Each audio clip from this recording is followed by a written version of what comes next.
So I was asked to speak today on Bhakti Tirtha Swami, whom I know very well. Had a personal relationship with him. So we can speak different things, but I thought we would show a small presentation we have on Bhakti Tirtha Swami, which you could watch first. How many of you had association with him, kind of heard him or saw him? There's not many, right? I mean, I know that I could almost say I know who saw him also and spoke to him. Not many, okay. All right, so what we'll do, we'll show the presentation first, so get an idea of the type of person he was. And if you have any questions about him or if you'd like to ask, please do so. Feel free to do that. So I think we'll show the presentation first. But before that, I'll just sing for a few minutes the Maha Mantra, I think. And then we could start. Is it okay? Sure, it's okay. Hare Krishna, Krishna Krishna, Hare Hare, Hare Rama, Rama Rama, Hare Hare, Hare Krishna, Hare Krishna.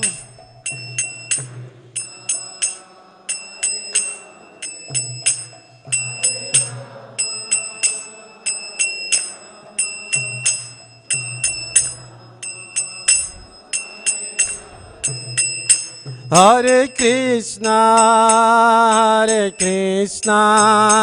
Krishna Krishna, Hare Hare, Hare Rama, Rama Rama, Hare Hare, Hare Krishna, Krishna Krishna, Hare Hare.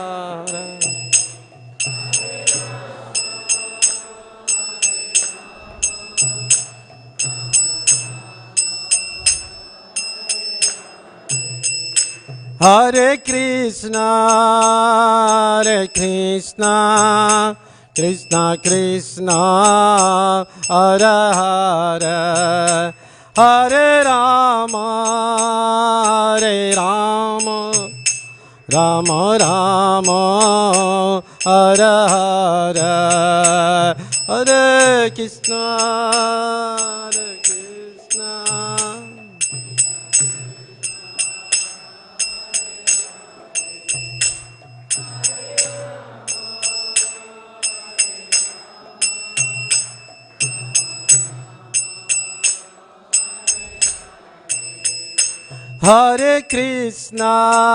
Hare Krishna, Krishna Krishna, Hare Hare, Hare Rama, Rama Rama, Hare Hare, Hare Krishna, Krishna Krishna, Hare Hare, Hare Rama,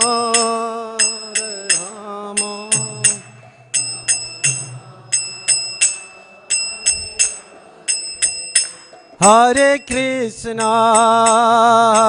Krishna, Krishna Krishna, Hare Hare, Hare Rama, Rama Rama, Hare Hare, Hare Krishna, Krishna Krishna.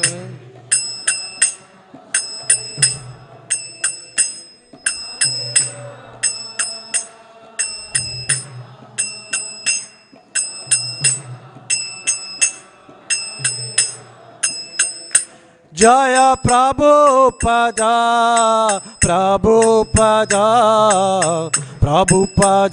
Jaya Prabhupada, Jaya.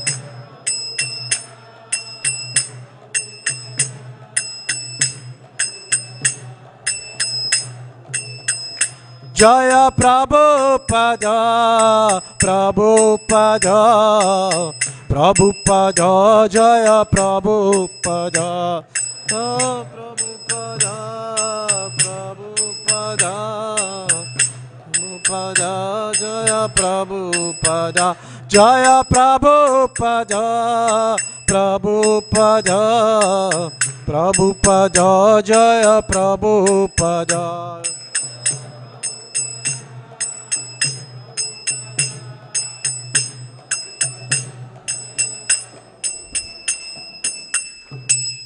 Srila Prabhupada ki. Go Premanande.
Oh hey Vaishnava Guru, Yara Saguru, Yadase Guru,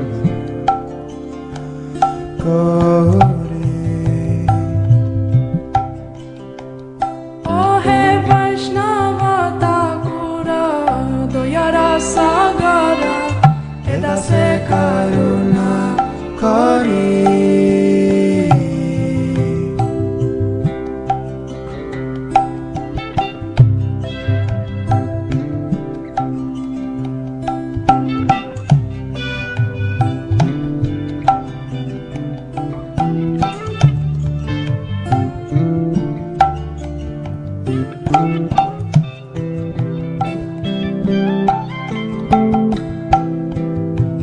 Pada Chaya Sadohe Amaya Diya Pada Chaya Sadaya Maya Diya Pada Chaya Sadohe Amaya Tomara Charana Dhore Tomara Charana Dhore Chaya Vega Domi Chaya Dosha Shodhi Chaya Guna Dehodase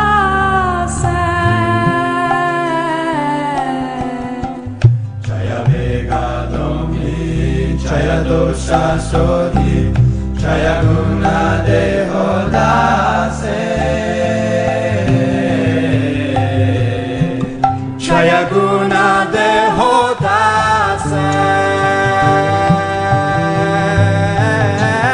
Chaya Satsanga Deho He Amare Chaya Satsanga Deho He Amare Chaya Satsanga Deho He Amare Pushechi Sangero Mashe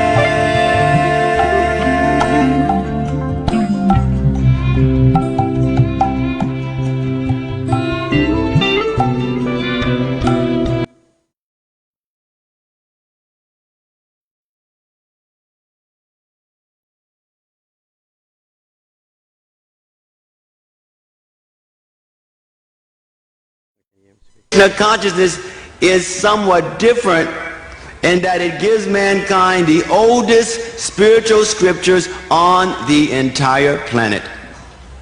This can be historically, linguistically, philosophically proven. The Vedic scriptures are the oldest scriptures, And so therefore they help to make a person a better Christian, a better Muslim, a better Hindu. And when one becomes better, perfect, he no longer considers himself of any specific demarcated distinction. But he considers himself as a servant of God.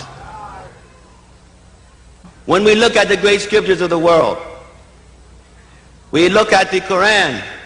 Muhammad taught in 87:2 that of all the names, the most beautiful names belong to God, so call upon him by them. David taught in Psalms 113 that whoever calls on the name of God, he shall be saved. We find that in Romans it teaches that from the rising of the sun to the setting, one should call on God's name. Buddha taught in Amida Buddha that whoever calls on my name, he shall attain paradise. So this calling on God's name has tremendous effect in invoking the presence of the Lord, in invoking the mercy and the benediction of God. So we encourage you to come closer to find out how one can become in a state of consciousness where he is meditating, feeling the Lord's presence every day, where one is able to understand that this body is simply a garment. Just as we change clothes from day to day, that the body is simply being used by the soul. If we develop that genuine understanding, then there is no difficulty in you having a white coat, or he having a red coat, or me having a black coat. These distinctions no longer become such a dominant factor in one's life.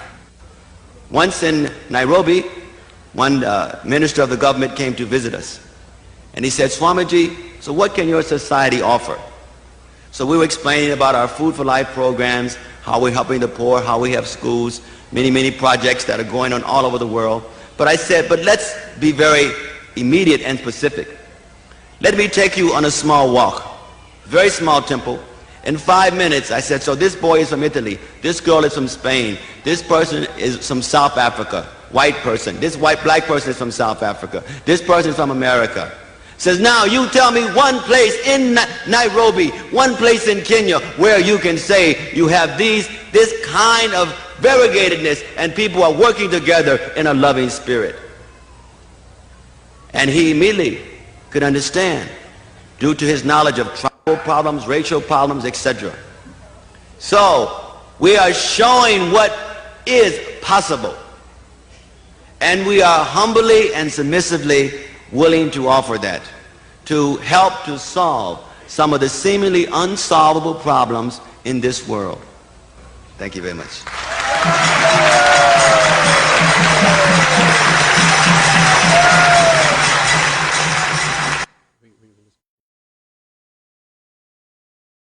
Hare Krishna. It was a long presentation, but we can't show it. You can't see it on the screen, so we stopped it. But that was just the temple opening where Bhakti Tirtha Maharaj was speaking. But there's other clips we also have, but we won't show it. We won't use it now. But we will talk a little bit about Bhakti Tirtha Swami. I will read a verse from the Srimad Bhagavatam. So I'll choose a verse now from the Srimad Bhagavatam. But in the meanwhile, I'll just ask Sudama, the devotee, has read a lot of his books, to just share a few minutes of your realization of Bhakti Tirtha Swami. And then I'll read the verse from the Bhagavatam and we'll talk about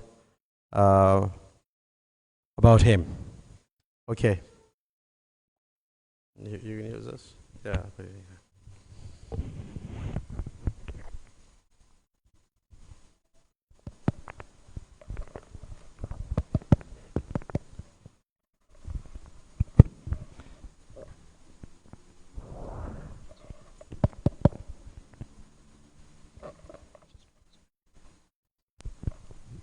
Hare Krishna.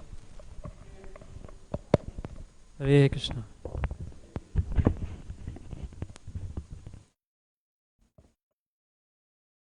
So thank you very much, Raghunath Prabhu, for the opportunity to say a few words about His Holiness Bhakti Tirtha Swami.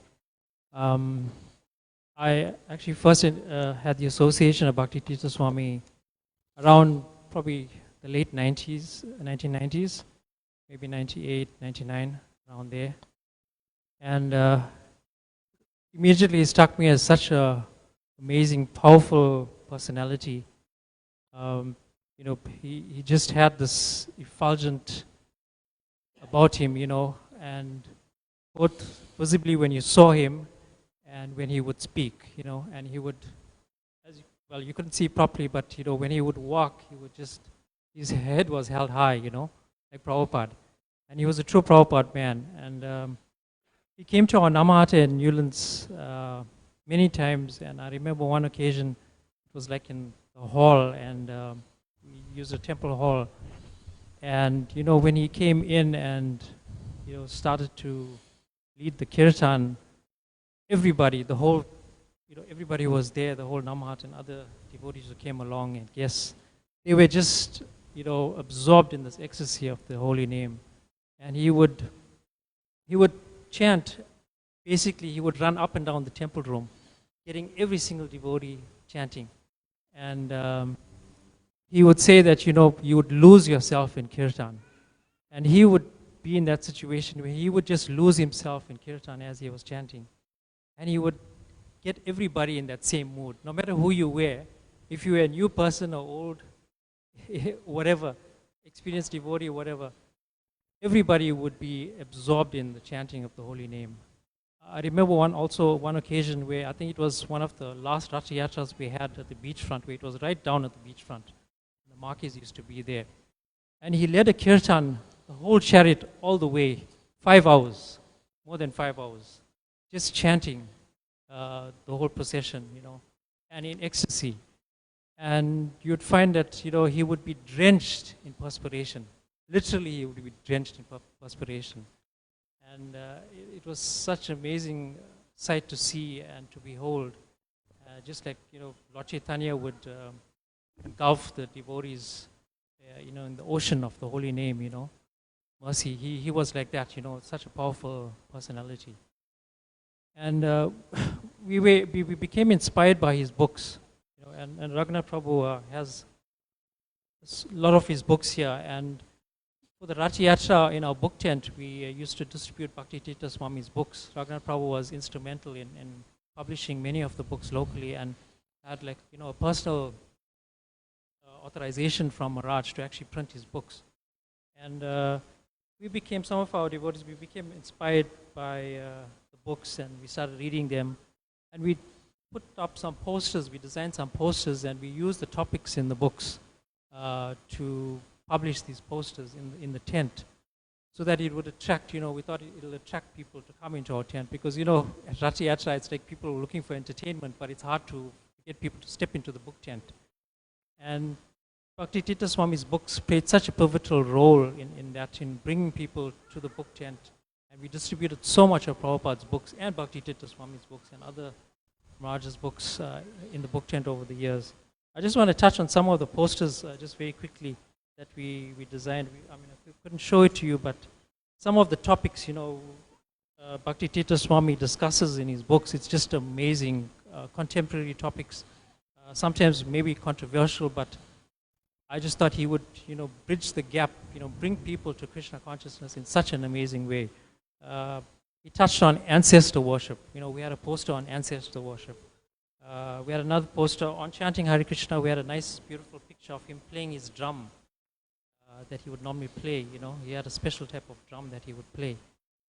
Depression, he dealt with a lot of topics on depression, free will versus predestination. Yeah, a lot of topics on free will, because people were worried about how come we're suffering, but, you know, if God gives us free will, why are we suffering? All of those type of questions.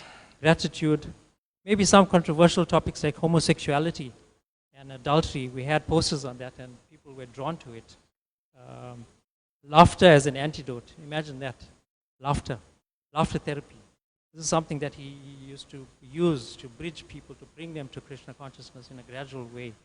And then, of course, leadership, power of the mind, and things like UFOs, extraterrestrials, and the list goes on. So he was such an amazing, powerful personality, and it really touched our hearts here in the Durban South African Yatra. And yeah, his legacy really lives on. There's so much that we can say about him, but I think Raghunath Prabhu will enlighten us further. Thank you very much. Hare Krishna. Hare Krishna. Thank you very much, Sudama Prabhu. So, I'll read a verse from the Srimad Bhagavatam. Om Namo Bhagavate Vasudevaya.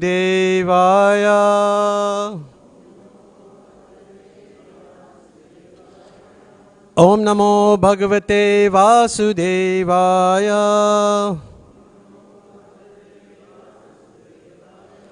Om Namo Bhagavate Vasudevaya.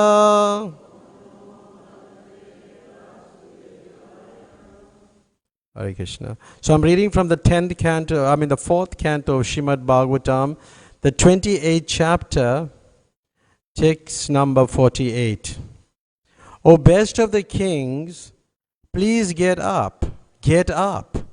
Just see this world surrounded by water and infested with rogues and so-called kings. This world is very much afraid, and it is your duty to protect me. Purport by His Divine Grace, A.C. Bhaktivedanta Swami Prabhupada. Whenever an Acharya comes, following the superior orders of the Supreme Personality of Godhead or his representative, he establishes the principles of religion as enunciated in the Bhagavad Gita.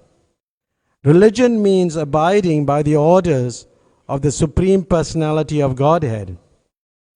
Religious principles begin from the time one surrenders to the Supreme Personality of Godhead. It is the Acharya's duty to spread a bona fide religious system and induce everyone to bow down before the Supreme Lord. One executes the religious principle by rendering devotional service, specifically the 9 items like hearing, chanting, and remembering. Unfortunately, when the Acharya disappears, rogues and non-devotees take advantage and immediately begin to introduce unauthorized principles in the names of so-called swamis, yogis, philanthropists, welfare workers, and so on. Actually, human life is meant for executing the orders of the Supreme Lord. And this is stated in Bhagavad Gita 9:34. Manmana bhava mad bhakto madhyaje mam namaskuru mamevasya yuktaivyam atmanam mad parayana. Engage your mind always in thinking of me and become my devotee, offer obeisances and worship me. Being completely absorbed in me, surely you'll come to me. The main business of human society is to think of the Supreme Personality of Godhead at all times, to become His devotees, to worship the Supreme Lord, and to bow down before Him. The Acharya, the authorized representative of the Supreme Lord, established these principles, but when he disappears, things once again become disordered. The perfect disciples of the Acharya try to relieve the situation by sincerely following the instructions of the spiritual master. At the present moment, practically the entire world is afraid of rogues and non-devotees. Therefore, this Krishna consciousness movement is started to save the world from irreligious principles. Everyone should cooperate with this movement in order to bring about the actual peace and happiness in this world. I mean, it's such an appropriate purport that Prabhupada gives in this particular verse. Here it's talking about a king and his wife. The king represents the guru and the wife represents the disciple. So they went into the forest to perform austerities. But then, in the course of time, the king leaves his body, and then the widow cries piteously, was crying. So the widow is praying for the husband to get up and protect her. Sisi Radha Radhanath ki jai. So the disciple is praying to the guru, who's the husband. Because when one is married, the husband is also a guru. Please note that, yeah, he's also a guru. So she's praying for protection.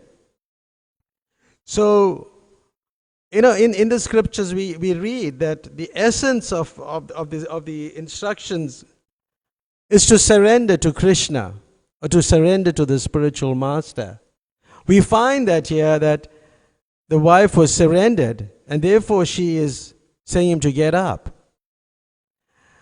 And then Srila Prabhupada, in his purport, he says, it is the Acharya's duty to spread bona fide religious system and induce everyone to bow down before the Supreme Lord. But you find that people don't like to do that. Bowing down seems to be something that they feel makes them inferior. But bowing down makes you humble and helps you to advance in spiritual life. So Lord Chaitanya, people didn't take him too seriously. And people often criticized him. So he had to become a sannyasi. And when he took sannyas, then people respected him and people bowed down. So it is a duty, Srila Prabhupada explained also that one must think of ways by which to spread Krishna consciousness. The preaching of Krishna consciousness, you can use different ideas you have, it's not stereotyped. You can think of so many ways to spread Krishna consciousness. So Bhakti Tirtha Swami, if you heard the purport very carefully that I read, it's talking about, as I said, about the guru and the disciple. And then you find this now, when I'm relating it or connecting it to Bhakti Tirtha Swami, who was a disciple of Srila Prabhupada, who surrendered to Srila Prabhupada. And he surrendered to Srila Prabhupada, and he thought of ways how to bring people to Srila Prabhupada. So last night when I came late, I had a long day yesterday, preaching. But when I came late, I tried to write down some points to talk about him, but I couldn't do much. And at some points I've written. And I thought maybe I'll share that. So the Acharya, he comes down to spread Krishna consciousness, but he needs help. So in this way, Bhakti Tirtha Maharaj surrendered to Prabhupada. And Giriraj Maharaj, is a close associate also of Bhakti Tirtha Swami. He was saying that he was quite surprised with the methods that he used to preach Krishna consciousness. As I think Alanath said he was a visionary. He thought of different ways, amazing ways. And he would induce people to take to Krishna consciousness, even they not knowing that the Hare Krishna movement existed. Believe it or not, they will be chanting 16 rounds. He had this potency to do that. And the type of people that took to Krishna consciousness or got attracted were not just like, people that were not well educated. These were highly educated people. They were scholars, they were professors. Because he himself, when you look at his biodata, it's just so overwhelming. It's just overwhelming. It's just overwhelming. And he was, he attracted people who were sincere. They were following, they were competent, they were respectful. And as I said, they were chanting 16 rounds. Now these, Srila Prabhupada himself made innovations, and some of his god brothers criticized him. They felt he was deviating from the process. They had misconceptions of Srila Prabhupada. So sometimes like this, also Bhakti Tirtha Swami was criticized for the way he preached. But his preaching was unparalleled. I mean, if you really associated with him and knew him, he was just something else. He was really an amazing person. Just like Sudama was speaking, he mentioned about a program that he had in Newlands, and I happened to be there also, and he answered your questions that you had written to him, It's quite like it was talking about the mind and so many. I still remember those questions, like happened some many, many years ago. And they came like I used to preach in that area, and then I met an African gentleman who was educated, and when I went to his house, we started talking, and he had a son, and his son's name was Hanuman. He named him Hanuman. It was interesting, I was quite surprised. And that person came when that program, he was present. And he was chanting and dancing, and he was like overwhelmed with his potency. So the Acharya, like a person like Bhakti Tirtha Swami, he was a spiritual master, and he thought of different ways of engaging people. So he had an institution, and it is called IFAST, Institute for Applied and Spiritual Technology. And this attracted very highly educated people. And then the people would think, well, you're not talking straight Krishna consciousness, but to bring them in, to bridge the gap and bring them in, he would speak on general subject matter, like the topics that Sudama Prabhu was talking about: homosexuality, UFOs, different things. And as I said,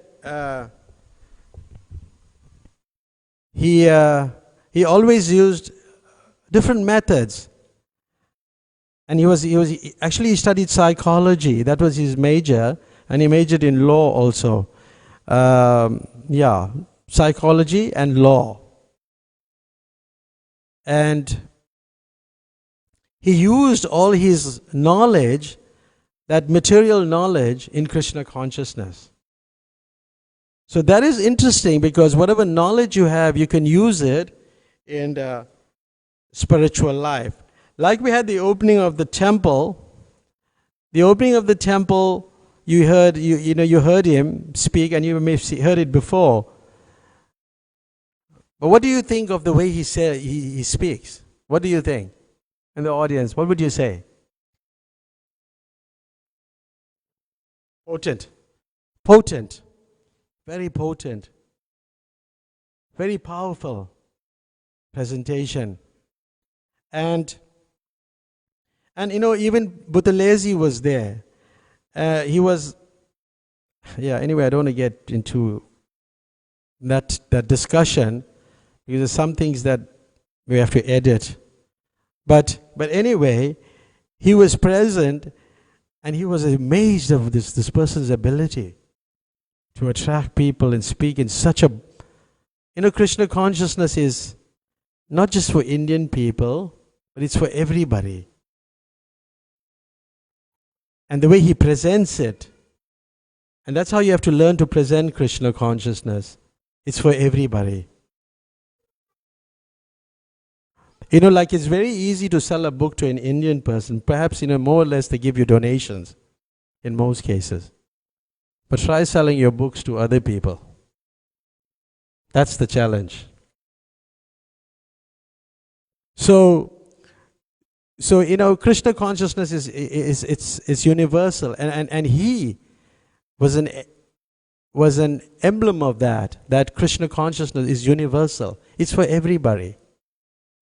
So he was satisfying his spiritual master. And here in the purport, Srila Prabhupada says, when the spiritual master leaves, there is disorder. Things again become disordered. That even happens to the current spiritual masters. When they leave, then the disciples also can leave the process. So one has to be cautious and careful about following the Acharya and the methods that he utilized. So he was, one of the qualities he possessed was that he was extraordinarily perceptive. You know, whilst he's looking at you, he could perhaps tell you some things about yourself. He's extremely perceptive. He would sit there and chant with Prabhupada for like 2 hours and just fully absorbed in just chanting the holy name. And when he looked at you, he could almost read you what you're thinking of. See, the perception comes because when a person becomes pure, there's a super soul in the heart. The super soul is one, but the same super soul is in everybody's heart. So, because one is purified to that extent, then it can reveal, the other person's thoughts. That's how it works. It can reveal the other, because Krishna says in the Gita, what is that verse? Sarvasyaham matasmitir jnanam apanam cha. I am seated in everyone's heart, and from me come remembrance, knowledge, and forgetfulness. So like that, he had this intuition. And when he came to South Africa, Giriraj Maharaj was probably, he became the GBC later, he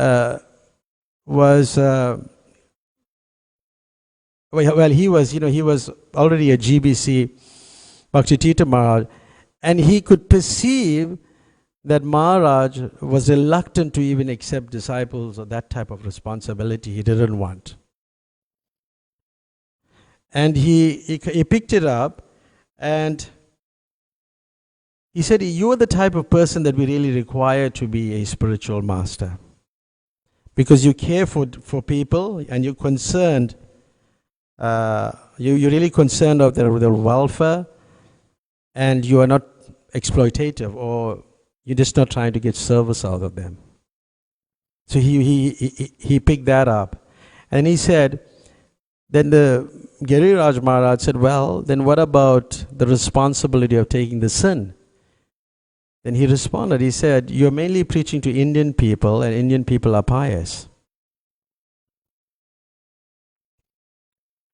So, and he agreed.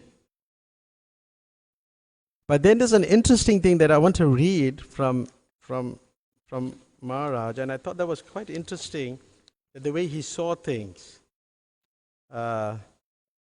Which Giriraj Maharaj writes. He says, in subsequent years, Bhakti Tirtha Swami and I met in Mayapur during the annual general meetings, and we had many interesting discussions. During one, we were talking about how some devotees race ahead to reach the goal. They race ahead to reach the goal and then stumble and fall. We have those situations, right? People are too fired up. They're going forward and then they fall down.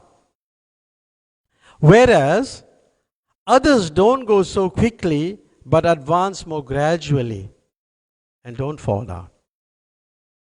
So there's two scenarios.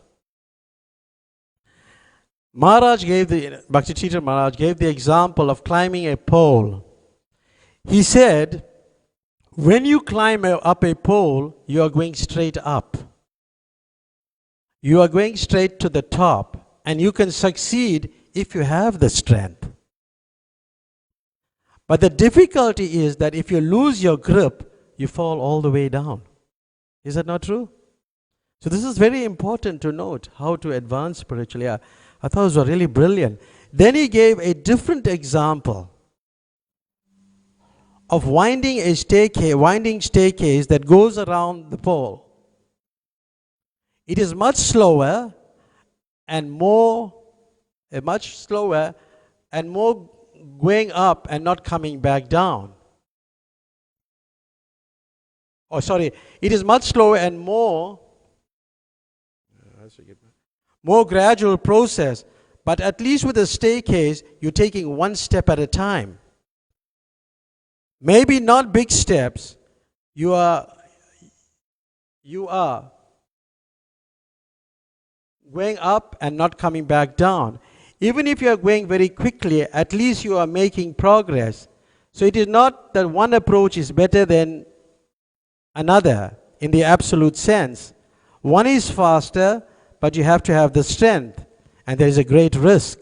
The other is more gradual, but it requires less strength and is more certain. So we should be cognizant of, see how he looked at things. He was, there's so much to talk about, how perceptive he was, how he looked at things, and how he guided the devotees. It's a really amazing way he would do things. And then, I read that, let's 1 minute. He grew up in a ghetto. If you know about American life, and there's a lot of racial prejudice and mistreatment of minorities, of African American people, and he actually had a speech defect. He would stutter, and sometimes people would ridicule him.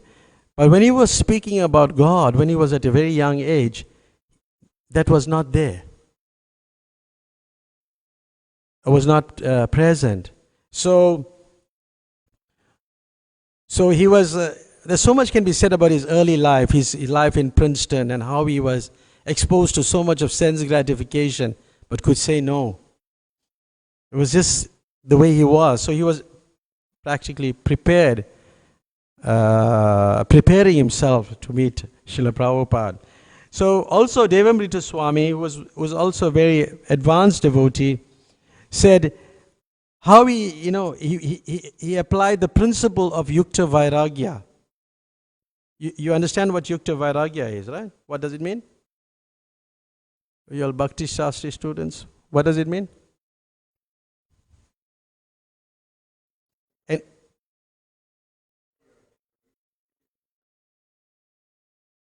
Good, thank you. That's good. And it's not for personal sense gratification. Whatever resources you have, you use it in the service of Krishna. So that's Yukta Vairagya. So he uses all his experience from his youth, along with his ideas he had developed in Krishna consciousness. In his youth, he was using all what he acquired in his youth. He was using it, because he was elected as a president in Princeton University, and at that time, for an African person to be elected was quite an extraordinary thing. So, but he was a fierce fighter. If I have to describe him and he felt that everybody should be given an equal opportunity, irrespective of the background. And he applied the same principle in Krishna consciousness. And this was also Srila Prabhupada's mood. So he was in keeping with the mood of Srila Prabhupada always, not compromising. And sometimes you would find that he was eager to go into every television program. And thousands and thousands of programs appeared on radio and television. I remember we engaged him on a program on a radio station. On a couple of times we used to broadcast. Sudama was one of our presenters on the radio. And quite a few times he was interviewed. But there was an interview by the station arranged for a lawyer to interview him. And then the lawyer, he was John Govender. His name was John Govender.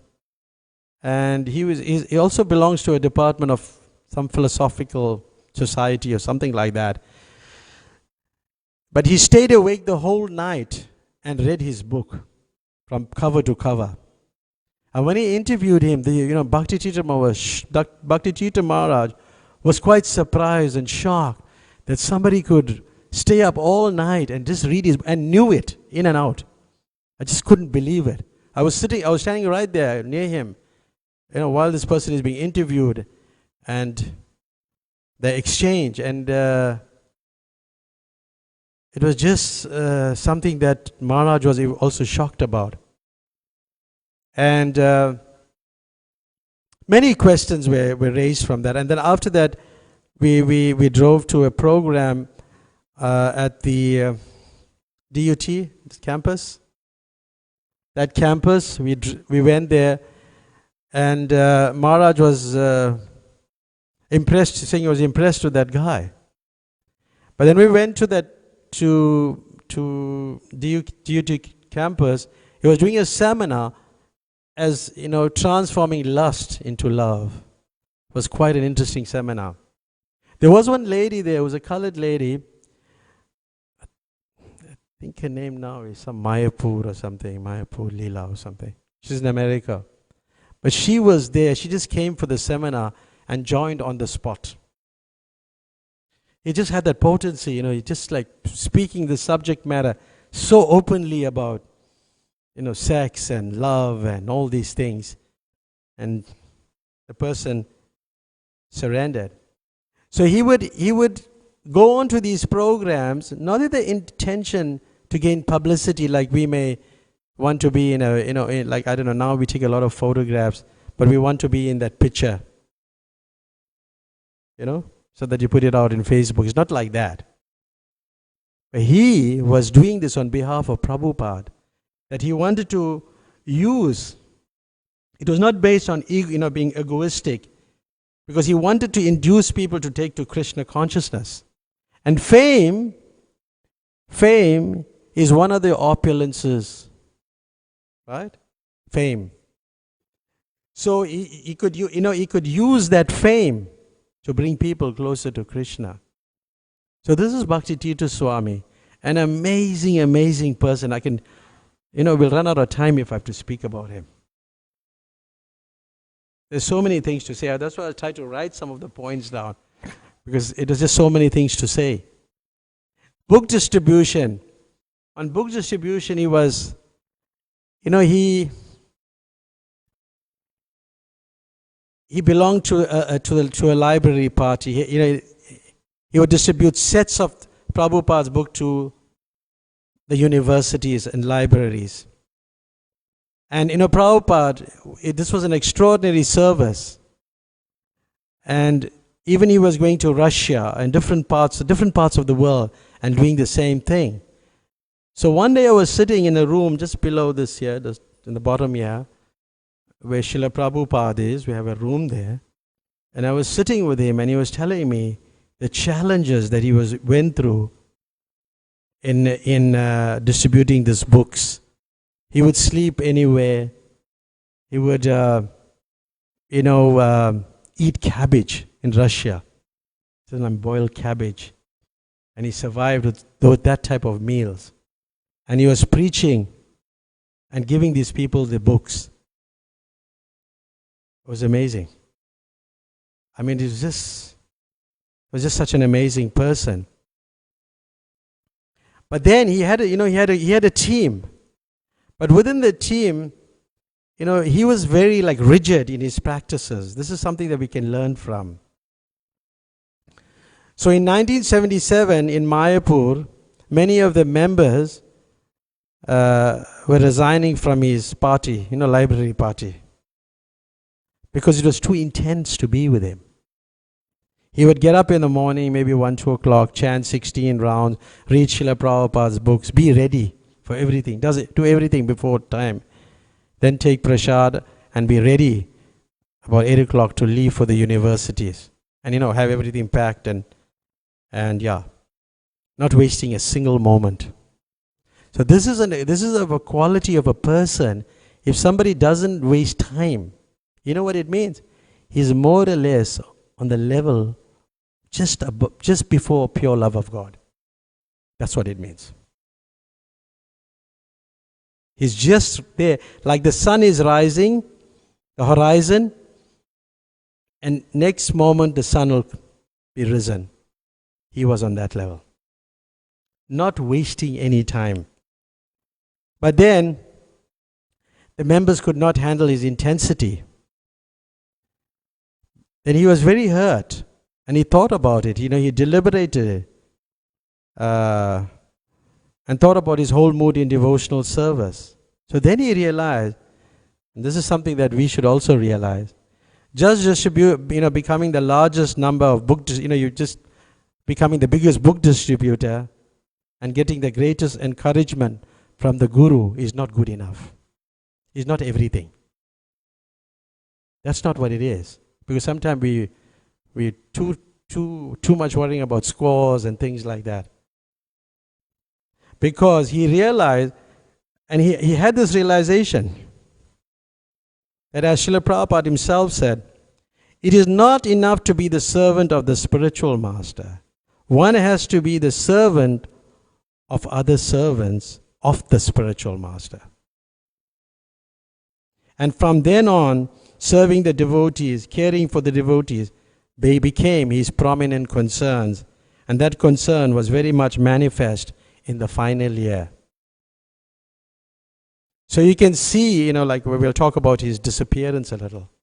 Now you can see from what we said, and this is what we have to learn from these things as managers, as preachers, we can learn from this realization that, we can't be too intensely dealing with other devotees.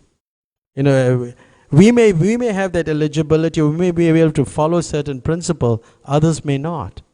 And we must be conscious of that. This is something we have to be conscious of. What do you think about that?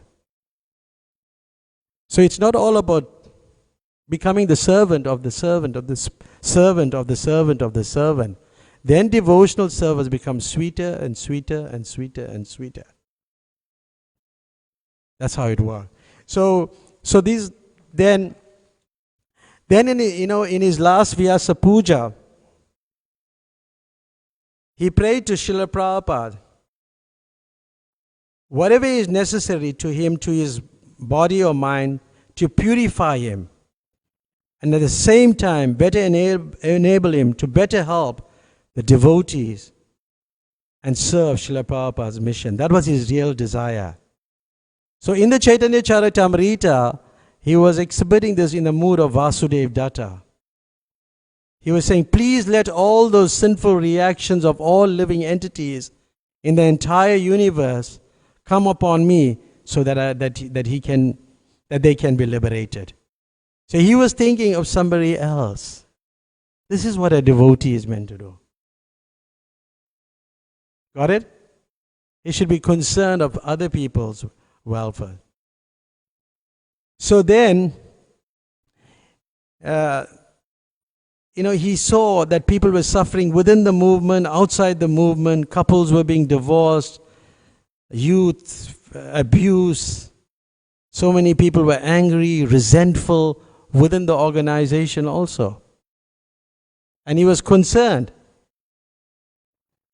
And because he wrote this in his offering to Prabhupada, and because he made this declaration, sure, that time came when he was, he took all those sinful reactions just so that the movement can be functioning at a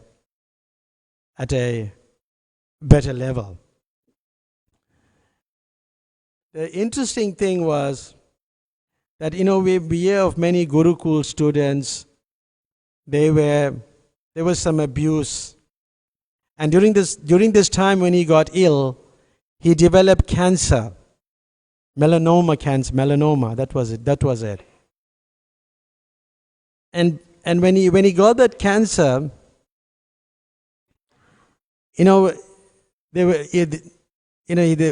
his leg was meant to be amputated also. But still,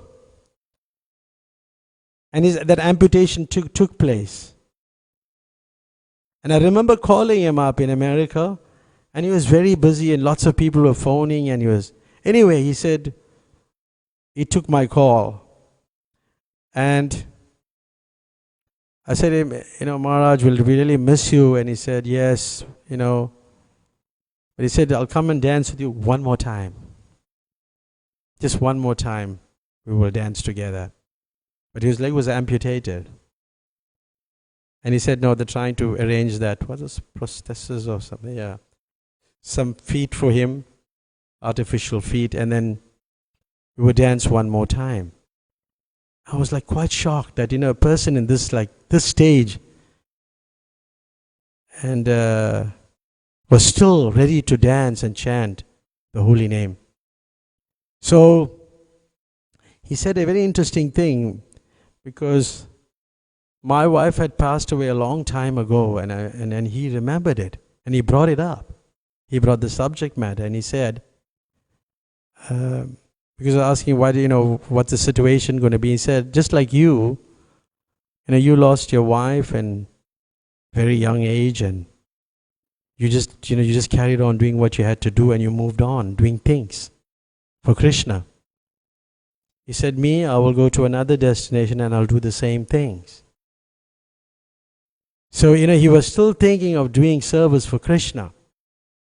I didn't think he would remember the incident, of my wife passing away, but he did. And he spoke in such with so much conviction. So when the students came from the Gurukuls who were angry with our society, they came to meet Maharaj. Remember, these people have not attended temples. They could not, face the atmosphere so much in temples. They were hurt. But he repeatedly encouraged them to come and see him, because he was in his last stages. So he chanted and spoke to them, and their hearts melted. They were crying. And remember, in this purport, Srila Prabhupada writes, he's talking about bowing down. Man mane bhava mad bhakto. Bowing down. And these Gurukul students, now they were grown up, they offer him obeisances, they bow down, and they go back and sit down and they cry. And after a few minutes, they'll hear him again, they'll go and bow down to him again and cry. How's that? So this is what Prabhupada wrote in the purport. And Prabhupada's purports are really alive. And this person was able to turn this resentment into love, this anger into love. How could he have done it if he had not received the mercy of the spiritual master? So they would offer obeisance and they would listen, and things changed. But then, Bhakti Tirtha Swami said, and Raghunath Swami was there, he said, I want to die in your arms. And then Raghunath Maharaj was quite inspired that how people their whole lives were changing. Their whole, and yet the person is leaving his body, they're meeting him, and they're solidifying relationships that never, that were broken for over years, for many, even the seniors, the juniors. So we can see that he was quite an amazing person. Read about him. These are his books. These are the copies we only have. And he was healing, mending broken hearts, healing relationships. There's so much can be said about him. So much can be said. And I'm thinking that once we with the Department of Education, we arranged a program for him. Sisi Raghunath ki.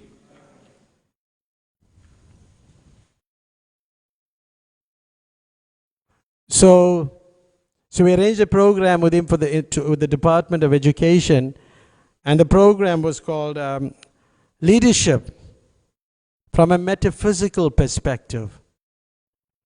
So he was reaching people of different audiences he was preaching to from a metaphysical perspective and conflict resolution. It was like a 5 to 6 hour seminar. And the way he presented everything was just amazing. We still have that footage, right? We have a footage on it. Amazingly presented.